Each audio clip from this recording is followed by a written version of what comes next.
السلام علیکم ورحمۃ اللہ وبرکاتہ۔ ناظرین، حاضر ہوں میں اپنے چینل یس بی ایم سچی بات میڈیا پر ایک بڑی خبر کے ساتھ۔ ناظرین، ہم ہمیشہ اپنے چینل کے ذریعے سے آپ لوگوں تک بڑی بڑی خبریں پہنچانے کی کوشش کیا کرتے ہیں، اس لیے آپ سے گزارش ہے برائے مہربانی میرے چینل کو سبسکرائب ضرور کر لیجئے۔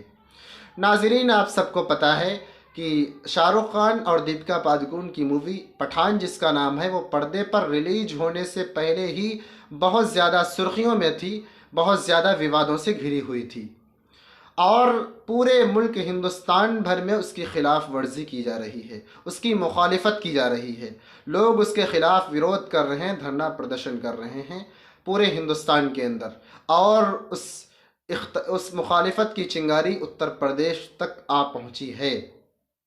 لیکن معاملہ اس سے متعلق، اس سے جڑا ہوا یہ ہے، مجھے یہ خبر موصول ہو رہی ہے ویب سائٹ کے ذریعے سے کہ کسی ایک ٹویٹر یوزر نے ان کی مووی کے بینر پہ، پوسٹر پہ دیپکا پادکون کی جگہ ہمارے صوبے کے یعنی اتر پردیش کے وزیر اعلیٰ سی ایم یوگی آدتیہ ناتھ کی تصویر لگا دی۔ ناظرین، سائبر کرائم کے ایک ہیڈ کانسٹیبل نے اس یوزر کے خلاف ایف آئی آر درج کرائی ہے۔ چونکہ معاملہ سی ایم یوگی آدتیہ ناتھ جی سے جڑا ہوا تھا، اس لیے پولیس بھی فوراً حرکت میں آ گئی اور ایف آئی آر درج کر لی گئی ہے۔ ناظرین، اس خبر سے متعلق آپ کی کیا رائے ہے؟ کمنٹ کر کے ضرور بتائیں، اور حالات حاضرہ پر اسی طرح بہت کم وقت میں بہت بڑی خبر پانے کے لیے میرے چینل کو سبسکرائب ضرور کر لیں۔ جزاکم اللہ خیر۔